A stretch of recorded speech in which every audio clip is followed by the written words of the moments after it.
Bapak Ibu, saudara-saudara yang terkasih dan adik-adik frater yang terkasih. Apa itu seorang misionaris cinta kasih Allah? Apa itu seorang MGL, Missionaries of God's Love? Mungkin kalian juga bertanya-tanya. Kami punya ayat utama yaitu dari Lukas 12:49 yang adalah I've come to bring fire on the earth and how I wish it was blazing already. Saya datang untuk membawa api ke bumi dan betapa saya mendambakan, menghasratkan itu sudah berkobar. Ya. Tapi itu satu ayat, image yang sedikit abstrak. Kalau kita mau melihat sebuah image ya, seorang misionaris cinta kasih Allah, ya, itu menurut saya ada di image yang kita lihat di perjalanan para murid dari Emmaus, dari Yerusalem kembali ke Emmaus, lalu pergi lagi ke Yerusalem. Mungkin Bapak Ibu berpikir, tapi saya bukan seorang biarawan.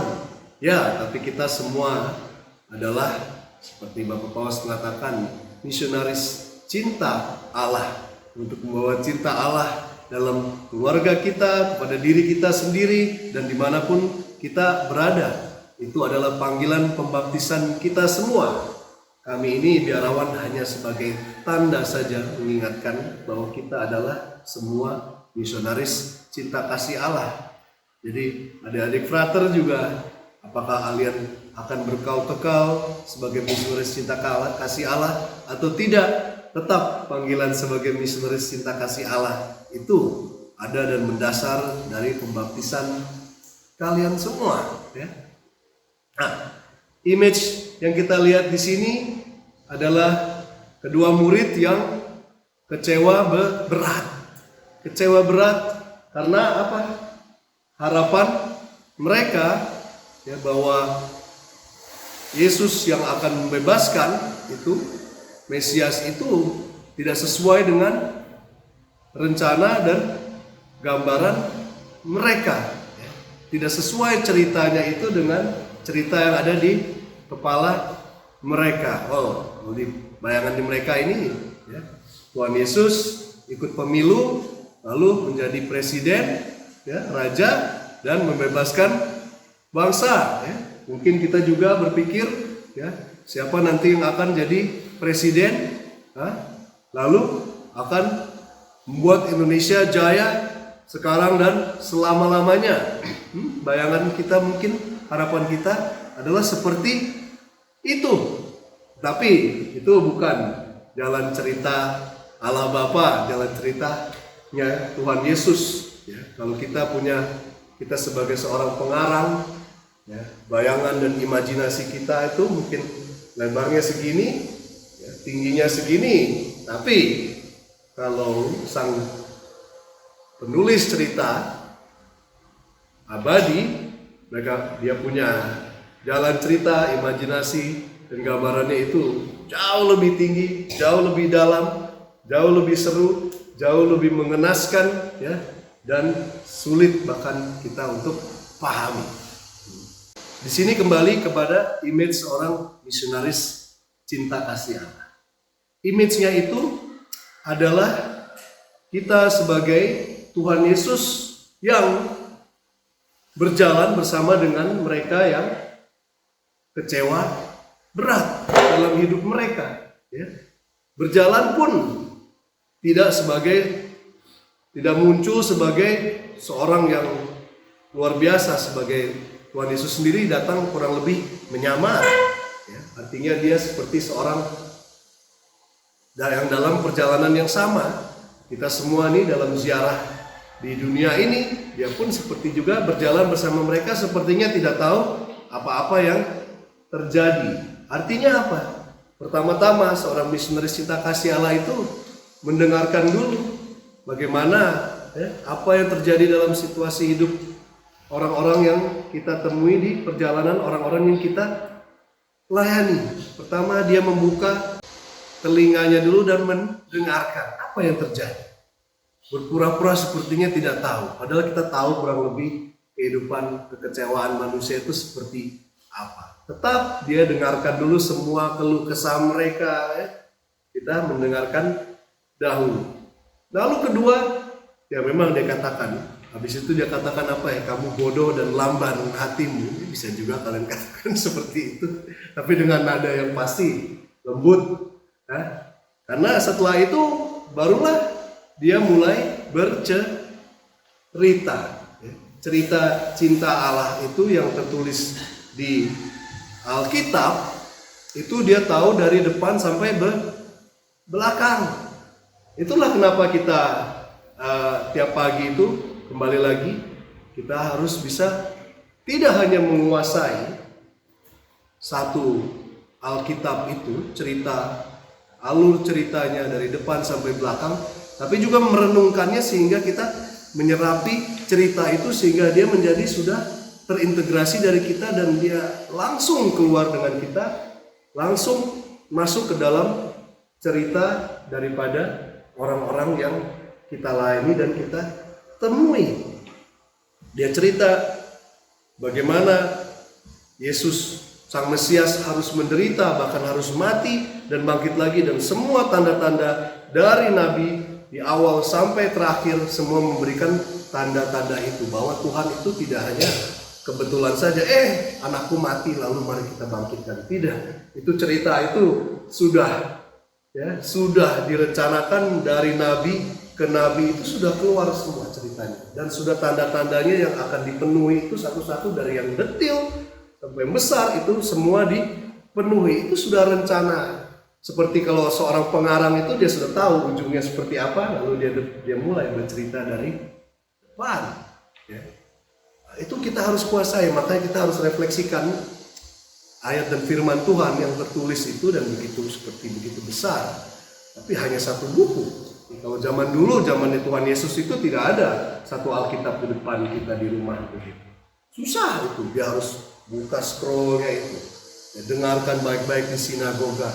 Nah, dari Yesaya dari mana itu dia harus dengarkan dan kemungkinan dia harus hafalkan semua dan renungkan.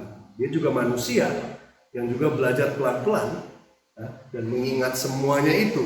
Jadi kita juga punya kesempatan dan kita dipanggil untuk menguasai itu, ya, dari dalam hati.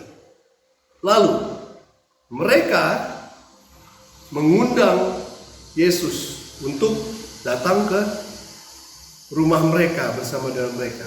Itulah mengapa kita sebagai misionaris juga lebih suka untuk tinggal di rumah umat. Saat kita pergi asistensi, kita tinggal di rumah mereka sehingga juga mungkin ada kesempatan mereka bercerita dan kita mulai menjadi Yesus yang tersamar kurang lebih.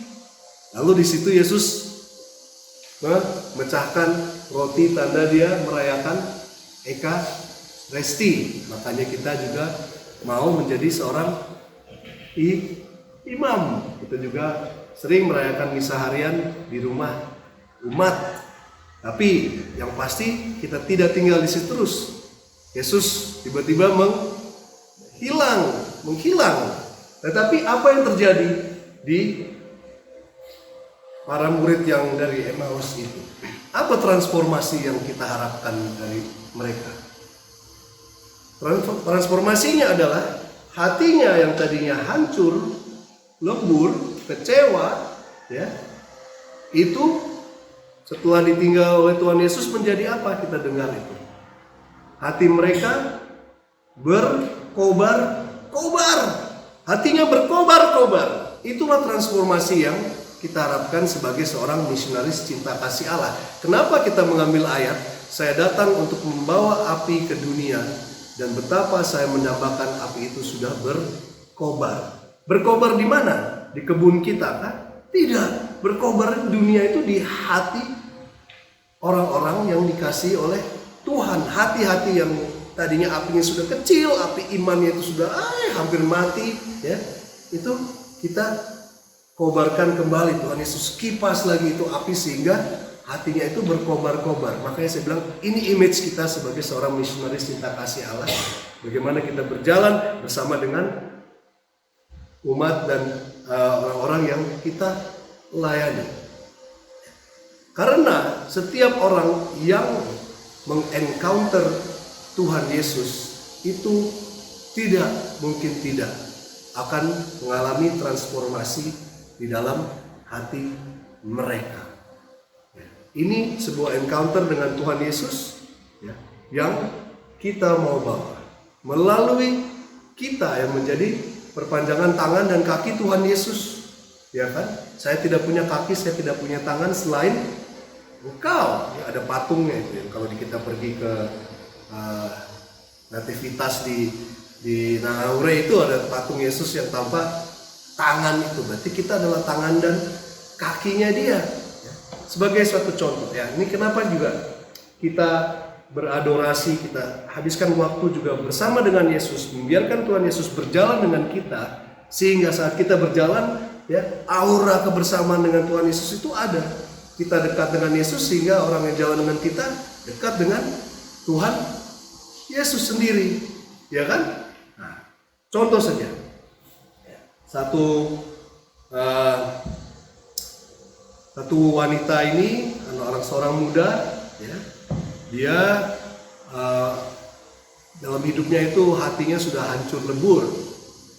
Kenapa? Karena sewaktu kecil dia mengalami pelecehan seksual oleh ayahnya. Bagaimana dia tidak hancur lebur hatinya? Sehingga apa yang terjadi dari kekecewaannya dia, dari pertanyaan dia di mana Tuhan, ya, dan juga kemarahan kepada dirinya sendiri, kepada keluarganya, kemarahan kekecewaannya, dan juga dia merasa malu sekali. Bukan hanya dia dilecehkan, akhirnya karena lukanya yang tidak sembuh, apa yang terjadi? Dia juga melecehkan anak-anak yang lain. Lalu ada satu pelayanan doa, ya, yang datang kepada si cewek ini. Dalam pelayanan itu berdoa, lalu mengundang Tuhan Yesus untuk hadir di dalam sesi doa itu. Mari kita undang, lalu diam menunggu Tuhan Yesus untuk hadir di si orang muda ini. Lalu apa yang terjadi? Yang terjadi, ya, dia tiba-tiba muncul dalam bayangannya Tuhan Yesus ada di bait Allah. Saat Tuhan Yesus marah besar. Ingat waktu di bait Allah sudah terisi apa? Para penjual hewan-hewan persembahan, tukar koin, sehingga Tuhan Yesus marah, bikin cambuk, usir semua. Usir semua marah-marah. Jadi dia tiba-tiba muncul si cewek ini, bayangan seperti itu, lalu tiba-tiba dalam gambarannya dia bayangan dia Yesus berbalik kepada dia. Lalu mengatakan, apa yang dia katakan? Saya juga marah besar. Nah, orang yang mengotori bait saya, yaitu adalah dalam dirimu sendiri. Si wanita itu yang mengencounter Tuhan Yesus, dia tidak sangka bahwa Tuhan Yesus bisa marah dan bisa ada dalam sisi dia, ya, di sisinya yang juga marah besar dalam hatinya, tidak bisa mengerti kenapa dia marah besar dan juga malu dan lain sebagainya. Dia merasa, oh, Tuhan Yesus ini membela saya dan dia juga marah dan dia membersihkan saya. Sehingga dari pengalaman dia bertemu dengan Tuhan Yesus, ya, ada kesembuhan secara emosi. Kemarahan besarnya mulai mereda, dia bisa mulai menerima dirinya, dia bisa mulai melihat bahwa Tuhan Yesus membersihkan dirinya, sehingga luka batinnya perlahan-lahan mulai sembuh. Dia yang tadinya juga melecehkan orang, sekarang malahan membantu orang-orang yang dilecehkan. Sebuah proses yang panjang di mana api Tuhan mulai menyala di dalam hati si wanita itu. Karena apa? Karena orang yang melayani dia dengan pelayan doa, dia berjalan bersama dengan dia dan membawa Tuhan Yesus untuk hadir di dalam hidupnya. Itulah seorang misionaris cinta kasih Allah. Tidak ada luka yang tidak bisa disembuhkan oleh api cinta Tuhan Yesus yang membara dari kayu salib. Dalam renungan saya, itu juga dikatakan di 1 Petrus 1:2, ya, kemurnian iman itu lebih berharga, lebih tinggi nilainya daripada emas yang fana yang diuji kemurniannya dengan api. Ya, kemurnian iman para murid di Emmaus ini masih belum murni, masih perlu dimurnikan lagi, sehingga Tuhan Yesus datang dan membawa api, bara api cintanya kepada mereka. Di sini dalam sebuah puisi kecil, karena belum jadi lagu juga, katakan, jika emas yang fana harus diuji dengan api, dengan apa jiwa yang kekal harus dimurnikan. Hanya api cintamu dari hati kudusmu yang membara bagiku, yang melebur dosaku. Jika air yang kotor dibersihkan menjadi awan dan hujan, dengan apa hati yang ingkar harus ditahirkan? Hanya api cintamu dari salib sucimu yang membara bagiku, yang melebur dosaku. Tak sanggup aku menatap sang surya cinta, tak mampu aku berlari dari api kemurniannya. Panas, oh derita, tapi bukan neraka. Pedih, oh menyayat, tapi tak terluka. Sinar api cintamu dari 5 luka-lukamu.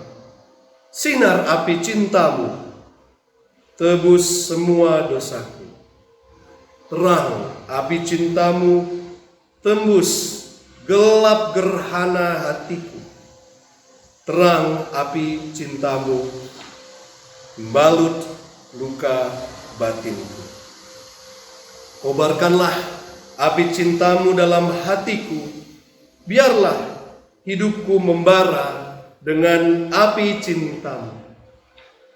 Tuhan Yesus, berjalanlah bersama kami dan kobarkanlah api cintamu di saat iman, harapan, dan cinta kami meredup, sehingga biarlah hidup kami membara dengan api cinta.